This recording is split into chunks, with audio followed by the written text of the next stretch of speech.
الحمد لله وكفى وسلام على عباده الذين اصطفى أما بعد فأعوذ بالله من الشيطان الرجيم بسم الله الرحمن الرحيم الحمد لله رب العالمين الرحمن الرحيم مالك يوم الدين إياك نعبد وإياك نستعين صدق الله مولانا العظيم.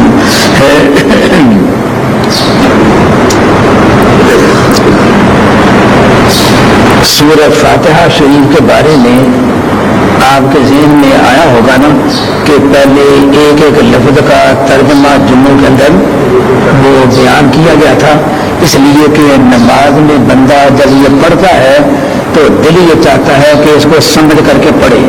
تب میں سوچ رہا تھا کہ کیا مضمون بیان کروں، تو یہی دل میں آیا کہ سورہ فاتحہ شریف کا ترجمہ ہی سنا دوں، سورہ فاتحہ شریف کا ترجمہ سنا دوں تاکہ جب نماز میں پڑھیں تو پتہ چلے کہ ہم کیا کہہ رہے ہیں. تو پہلے جب نماز میں آئے داخل ہوئے تو اللہ پاک کو یہ تو نہیں کہا نا کہ اللہ جی السلام علیکم، آپ کے لیے سلام، آپ پر سلام ہو، تو اللہ کہیں گے ارے نالائق، سلامتیاں تو میں دینے والا ہوں تو میرے لیے سلامتی کی دعا مانگ رہا ہے.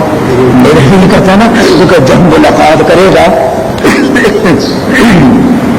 تو السلام علیکم کہتا ہے، تو السلام علیکم یا اللہ.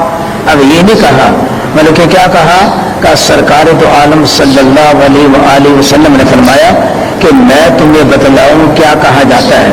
یہ کہو جب اللہ کے دربار میں آؤ، اے اللہ تو ہر عیب سے پاک ہے، سبحانک اللہم و بحمدک، ساری خوبیوں کا مالک ہے، و تبارک اسمک، تیرا نام بڑی برکتوں والا ہے، و تعالی جدک، اور تیری ذات بڑی عظمتوں والی ہے. اس لیے اے اللہ جب آپ کی یہ شان ہے تو ایک ایک جملہ پکار پکار کے کہہ رہا ہے کہ لا الہ غیرک، تیرے سوا کوئی معبود نہیں. یہ ترجمہ وارث رحمۃ اللہ علیہ نے نا اس کا بیان فرمایا تھا. اے اللہ سبحانک اللہم، اے اللہ تو ہر عیب سے پاک، و بحمدک، ساری خوبیوں کا مالک، و تبارک اسمک، تیرا نام بڑی برکتوں والا، اس لیے کہ و تعالی جدک، تیری ذات بڑی عظمتوں والی. تو اے اللہ جب تو ایسا ہے تو لا الہ غیرک، تیرے سوا کوئی معبود نہیں، تیرے سوا.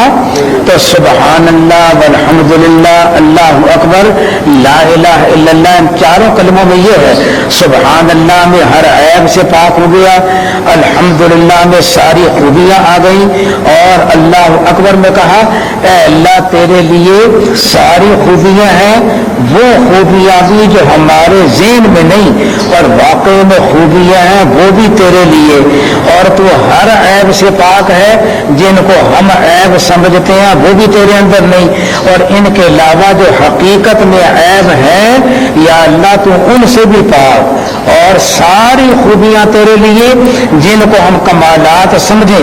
ہمارا ننھا سا ذہن ہے ہی کیا، اے اللہ جو کمالات واقع میں ہیں چاہے ہمارے ذہن میں ہیں یا ہمارے ذہن میں نہیں، تیرے لیے. تو جب ہر عیب سے وہ پاک ہوگا، ساری خوبیوں کا مالک ہوگا، اور ساری خوبیاں وہ چاہے ہمارے ذہن میں آئیں یا ذہن سے اونچی ہوں لیکن ہوں خوبیاں، وہ بھی ساری خوبیاں اللہ کے لیے.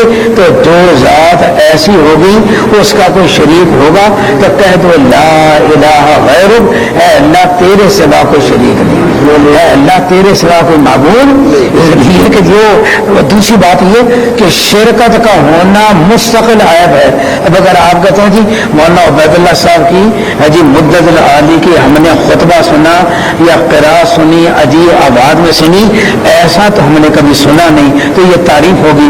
اور اگر کہیں ایسا تو ہم نے اور کئی سنے ہیں تو شرکت کا ہونا مستقل عیب ہے، اور اللہ ہر عیب سے پاک ہے، اس لیے اللہ کی ذات میں کوئی شرک نہیں، اللہ کا کوئی شریک نہیں، اور شرکت والا کوئی ہے نہیں، نہ ان کی ذات میں، نہ ان کی صفات میں، نہ ان کے کارناموں اور افعال میں، اور نہ ان کی صفت معبودیت میں۔ مکے والے کہا کرتے تھے کہ اللہ سے بڑا کوئی نہیں، لیکن بتوں کی پوجا اس لیے کرتے ہیں کہ اللہ کے قریب کر دیں۔ ما نعبدہم، ہم عبادت نہیں کرتے مگر اس لیے الا لیقربونا الی اللہ زلفا، تاکہ اللہ کے ہمیں قریب کر دیں۔ تو قرآن میں کیا گیا؟ کیا تم پوجا کرتے ہو؟ پوجا صرف اللہ کی ہے، تو اللہ کی ذات میں بھی کوئی شریک نہیں، کہہ دو، زندگی کا پتہ کوئی نہیں، اللہ کی ذات میں بھی کوئی شریک نہیں، اللہ کی صفتوں میں بھی کوئی شریک نہیں، اللہ کے افعال میں بھی کوئی شریک نہیں، اور معبود ہونے کی جو صفت ہے اس میں بھی اللہ کا کوئی اور شریک نہیں۔ انشاءاللہ ایاک نعبد میں معبودیت اور عبادت کا ذکر انشاءاللہ وہاں آئے گا۔ تو میں یہ کہہ رہا ہوں کہ پہلے سلام کی جگہ پر یہ کلمہ پڑھا، اب اللہ کی بارگاہ میں درخواست کرنی ہے، تب آتے ہی بندہ کہہ دے جی مجھے آپ 4 روپے دے دیں، آتے ہی کہہ دے تو ہر ایک کہے گا یہ مانگنے کا انداز صحیح نہیں۔ اب یوں کہا جائے گا جی آپ کی بڑی تعریفیں سنی ہیں، آپ بڑے سخی ہیں، آپ غریبوں کے بارے میں آپ کا دل بڑا نرم ہے اور کوئی غریب محروم نہیں جاتا، اس لیے میں بھی آپ کے پاس آ چکا ہوں، اس لیے اگر آپ مجھے 4 روپے دے دیں، 5 روپے دے دیں تو آپ کا بڑا کرم ہوگا۔ یہ مانگنے کا انداز ہے۔ تو اللہ تعالیٰ سے مانگنے سے پہلے کیا کہا؟ تمام تعریفیں اللہ کی ذات کے لیے، سبحان اللہ، تمام تعریفیں اللہ کی ذات کے لیے ہیں جو پالنے والے ہیں، تمام جہانوں کے پالنے والے ہیں، چاہے جہان جسمانی ہو، چاہے غیر جسمانی ہو، چاہے عقلی ہو، چاہے غیر عقلی ہو، چاہے آسمانی ہو، چاہے فضائی ہو، چاہے زمینی اور زمین میں ہو کر، چاہے مرکبات ہوں، چاہے بسائط ہوں، یعنی تمام جہانوں کا رب کون ہے؟ چاہے عالم معانی ہو، عالم ملائکہ ہو، عالم انسان ہو، عالم جنات ہو، عالم علوی ہو، عالم جب ہو، اور عالم سفلی کے اندر جمادات ہوں، نباتات ہوں، حیوانات ہو، مٹی ہو، پانی ہو، آگ اور ہوا ہو، ان تمام جہانوں کا پالنے والا کون؟ اللہ۔ ساری تعریفیں اللہ کے لیے جس نے جہانوں کو پالا اور جہانوں کا پالنے والا ہے، جہانوں کا، سبحان اللہ، سارے جہانوں کا۔ اب آپ کہیں گے جی جہانوں کا پالنے والا تو ہے، مجھے کیا ضرورت پڑی ہے کہ میں تعریف کروں؟ جہانوں کو پال رہا ہے نا، کس کو پال رہا ہے؟ جہانوں کو پال رہا ہے نا۔ یا تو کہ مجھے کو پالتا، تو مجھے پالتا تو میں کہتا اللہ جی تیرا شکر، اللہ جی تیرا حمد کہ آپ نے مجھے پالا ہے، اللہ تعالیٰ اسے پال رہا ہے، اسے پال رہا ہے، اسے پال رہا ہے، تو میں اللہ کی تعریف کر رہا ہوں، تو میں تعریف تب کروں کہ جب میرے لیے کچھ ہو، جب میرے لیے نہیں۔ تو کہا ارے ہموں کو غور کرو کہ سارے جہانوں کو میں نے پالا، تو سارے جہان تمہارے لیے تو ہیں، سارے جہان کس کے لیے ہیں؟ جب گندم کا دانہ تم زمین میں ڈالتے ہو، کیا اسے پانی نہیں چاہیے؟ کیا اسے مٹی نہیں چاہیے؟ کیا اسے ہوا نہیں چاہیے؟ کیا اسے آفتاب کی شعائیں نہیں چاہیے؟ کیا اسے مہتاب کی شعائیں نہیں چاہیے؟ کیا اسے ستاروں کی کشش نہیں چاہیے؟ تو گندم کا دانہ تمہارے لیے ہے، اور ساری کائنات کا ذرہ ذرہ اس حرکت میں آیا کہ گندم کے دانے کو پروان چڑھائے تو سارا جہان تمہارے لیے، سارا جہان تمہارے لیے۔ لیکن ایک بات ہے کہ سارا جہان تمہارے لیے، تم میرے لیے، سارا جہان تمہارے لیے۔ اسی کو پہلے پارے کے 30 رکوع کی پہلی آیت میں فرمایا اے انسانو یا ایھا الناس اعبدوا ربکم الذی خلقکم، اس رب کی عبادت کرو جس نے تمہیں پیدا کیا، خلقکم والذین من قبلکم، تم سے پہلوں کو پیدا کیا، لعلکم، اس لیے کہ تم متقی بن جاؤ، الذی جعل لکم، تمہارے لیے زمین کو فرش بنایا، آسمان کو چھت بنایا، آسمانوں سے بادلوں سے اور آسمانوں سے بارشیں نازل فرمائی اور زمینوں سے غلے اور پھلوں وغیرہ کو، ان نعمتوں کو نکالا، فرمایا اب تو تمہیں اللہ کے ساتھ کسی کو شریک نہیں کرنا چاہیے۔ سبحان اللہ، اللہ نے تمہیں بنایا، تم سے پہلوں کو بنایا، اللہ نے زمین کو بنایا تمہارے لیے، آسمانوں کو بنایا تمہارے لیے، اور غلوں کو اگایا، پھلوں کو اگایا تمہارے لیے۔ افلا تجعلوا للہ اندادا، اب اللہ کے ساتھ اب تو تمہیں کسی کو شریک قرار نہیں دینا چاہیے۔ اللہ خالق میں، اللہ کہتے ہیں خالق میں، مالک میں، نعمتیں دینے والا میں، تمہیں پیدا کرنے والا میں، آنکھیں دینے والا میں، اور یہ فضا میں روشنی دینے والا میں، ہوائیں چلانے والا میں، اور ساری کائنات کا پیدا کرنے والا، جسے نفع اٹھا رہے ہو اس کا پیدا کرنے والا میں، اور قانون انگریز کا مانتے ہو، قانون غیر اللہ کو مانتے ہو، اور میرے قرآن کو چھوڑ کر اوروں کا نظام مانتے ہو۔ کیا تمہیں شرم نہیں آتی؟ کیا اتنے بے غیرت ہو گئے ہو کہ ساری نعمتوں کا دینے والا میں، اور جب عبادت کا وقت آیا، حکومت ماننے کا وقت آیا، کسی کے قانون کے ماننے کا وقت آیا، تو غیر اللہ کے کافروں کے قانون کو مانتے ہو۔ دعا کرو اللہ مجھے بھی سمجھ دے دے، اللہ آپ حضرات کو بھی سمجھ دے دے، اللہ سب کو سمجھ عطا فرمائے۔ اور کتنی واضح بات ہے، کتنی اب یہ جو حضرات ہم محنت کر رہے ہیں نا، اور سود الحمدللہ سود کی حرمت کے بارے میں نا، کہ سود اب حرام ہونے کے بارے میں اسلام کی طرف چلے، اللہ کہتے ہیں سود خارو تو میرے ساتھ جنگ لڑ لو، میرے ساتھ۔ اور جب اللہ سے ہم جنگ لڑیں اور بعد میں کہ یا اللہ تیری رحمتیں کیوں نہیں آتی، یا اللہ ہماری دعائیں کیوں نہیں قبول ہوتی، اللہ کہتے ہیں ایک طرف جنگ لڑ رہے ہو اور ایک طرف مجھ سے متیں مانگتے ہو، تمہیں مطلب کہ تمہاری سمجھ کو کیا ہو گیا؟ تمہیں اللہ کا کرم ہے کہ اب نظام ذرا آ رہا ہے تو دعا کرو کوئی رکاوٹ نہ آئے، دعا کرو۔ اب رکاوٹیں ڈالنے والے جس قسم کی کوئی رکاوٹ ڈالے، اب پتہ نہیں کون سا غیبی ہاتھ یہاں چل رہا ہے، کون سی مطلب کہ تنظیم ایسی ہے یا راہ والے ہیں یا کچھ اور ہیں جو سندھ میں اور پنجابیوں کو لڑانا چاہتے ہیں۔ اب مطلب کہ سرحد والوں کو اور ان کو آپس میں، بلوچیوں کو یا آپس میں لڑائیں گے۔ دعا کرو اللہ ہمیں ایک اور نیک بنائے، اللہ ہمارا سندھ ہمارا ہے، پنجاب ان کا ہے، ہم آپس میں ایک ہیں، یک جان ہے، ہم تو سارے جہان کے مسلمان مل کر سرکار دو عالم صلی اللہ علیہ وسلم نے فرمایا کہ ساری کائنات کے مسلمان، فرمایا ایک جسم کی طرح ہے، جسم کے ایک حصے میں کانٹا چلے تو سارے جسم کو تکلیف ہوتی ہے، تو ساری کائنات کے مسلمانوں تم تو ایک جسم ہو۔ یہ کس نے فرمایا؟ سرکار۔ اس لیے مطلب ہم تو کہتے ہیں عرب ہو چاہے عجم ہو چاہے ترکی ہو چاہے کوئی اور ہو، سمجھے کہیں سارے جہان کے اب 18 ملکوں کے طالب علم یہاں پڑھ رہے ہیں، اب سارے ایک ہم ہیں۔ اور حج نے ہمیں سبحان اللہ کتنی پیاری عبادت ہے کہ سارا جہان ایک ہی امام کے پیچھے نماز پڑھ رہا ہے، اور ایک ہی امام کے پیچھے اللہ تعالیٰ نیازی صاحب کو، اللہ تعالیٰ ان کے قبر پر نیازی صاحب کو جزائے خیر دے۔ میدان عرفات میں اب 25-30 لاکھ آدمی جب آتے ہیں نا تو وہاں زور اور اثر کو جمع کیا جاتا ہے، اور وہاں امامت ہوتی ہے ان کی وجہ سے۔ یہ وزیر مذہبی امور تھے نا، اور ان کی پگڑی کی وجہ سے، ان کی پگڑی کی وجہ سے، پگڑی پہنتے تھے بڑے پیارے لگتے تھے۔ خانوی نہیں آیا، ہمیں صفے اول میں میدان عرفات میں امام کے پیچھے، یعنی مجھے اور مولانا نیازی صاحب کو یہ جگہ ملی 25 لاکھ میں سب سے آگے۔ تو ان کی برکت سے اللہ نے یہ مقام اور اللہ ان کے قبر کو منور فرمائے۔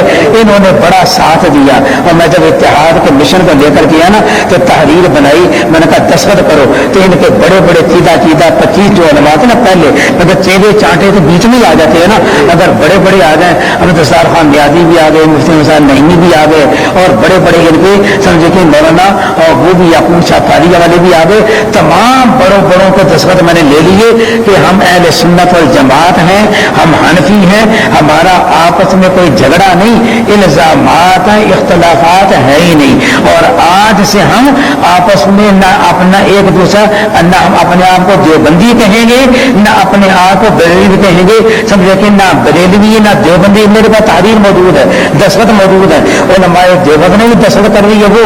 اب میں چاہتا تھا کہ اب یہ پریس کانفرنس میں نا اس کا اظہار کیا جائے، اس کو لایا جائے، لیکن ابھی میں نے اس کو رکھا ہوا ہے. جب میں نے دیکھا نا کہ شتونگڑے جو ہے نا اب یہ ذرا شور مچانے لگے، یہ منع ہم تو پھر ویسے ہی جھگڑتے رہے نا، جھگڑا ہے ہی کوئی تو ویسے ہی جھگڑتے رہے نا، تو ان کو اپنی فکر پڑ گئی. تو میں نے کہا اب ذرا دبا لو، اب دبایا ہوا دعا کرو کہ جو حضرات اتحاد کے لیے انہوں نے اتحاد کے لیے بڑا کام کیا. کہنے کہ مولانا پہلے دستخط میرے کرائیں. میں کہا نہ پہلا دستخط میں کروں گا پھر آپ کریں گے.